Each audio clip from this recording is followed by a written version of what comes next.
I think the speaker's not on. Oh, sorry about that. Well, as I said, I'm totally agreeing with what Per said, as the concept of elections and the revolution, they are contradicting each other. As up till today, we still have protests on the street.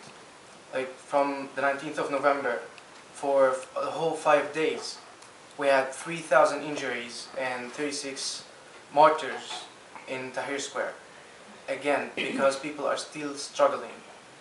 The whole point of the organization for the elections, etc., it's not about the period of 10 months that is not enough for us to organize as revolutionaries, but also because people are still on the streets fighting against the regime that did not fall yet.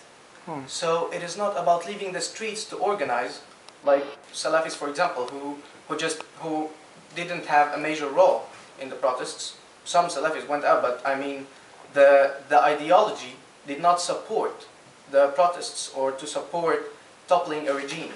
So they just had to organize fast to go for the parliamentary elections, while the youth who started this revolution, they are still on the streets fighting. So we have, up till today, we have a sit-in in front of the Egyptian cabinet, because the youth, they are still against appointing a prime minister who is 79 years old after a revolution that was called the Youth Revolution. But anyway, when we are talking about the parliament, there is, of course, the headline would be about the rise of the Islamists who are taking over a majority. And I myself, I do not see it as a sudden rise, because it was totally expected.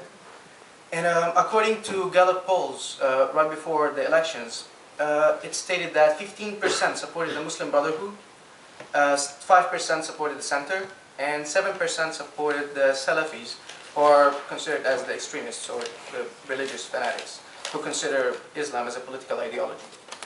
But within the same study, it stated that 97% of Egyptians are religious, 83% supported using religion in general in society, while 17% were secular. But when we are talking about a population who are religious, then when it comes to the elections, by a moderate population who are not extremists, they would go for the center. But what happened during the elections is that we had a lot of alliances. For example, an alliance that had communists, center leftists and liberals together, while another alliance with the Islamists. So without a clear political perspective or clear agenda to give to the public, it gave the appearance that the alliance were just either Islamists or anti-Islam, instead of an anti-Islamic political ideology. So the people who were in the middle, who are moderate by instinct, they just had to choose between just Islam or not Islam, instead of choosing between political agendas. And that's exactly what happened, and that was expected.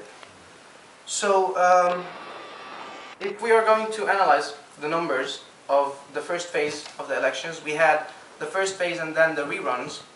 So we had first the Muslim Brotherhood, who got almost the double what was expected from the study, which I believe that because they had a lot of social services on the ground, and of course they have been struggling with the regime for decades, as well as Salafis. But the Salafis, they didn't have any political struggle, they just had a lot of struggle with the state security. With the Salafis, there was a difference between the elections as phase and the reruns. During the reruns, they got only 6 seats out of 30. And I believe that would be because the Salafis, they were never a second choice for Egyptians. It's either you are a supporter of political ideology, of Islam as a political ideology, or not. They did not gain new supporters during the elections or the reruns, because it is just a dogma, if you might call it. So, finally, about the constitution, as we still have 2 phases left for the parliament, and as Per stated that it is not sure yet But according to General Mullah, who asserted that the parliament does not represent Egyptians and the parties did not have time to organize, so they will appoint intellectuals to write the constitution along with members from the parliament.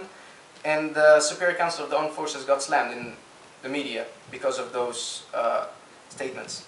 So finally, I believe that we should not fear the Islamists taking a majority in the parliament, because we have civil organizations, human rights organizations, and still revolutionaries who are going to take the streets every day to fight for their freedom. So those revolutionaries will never ever accept the scaling down of any liberties during the writing the constitution or even afterwards. Thanks. Thank you very much, Mina.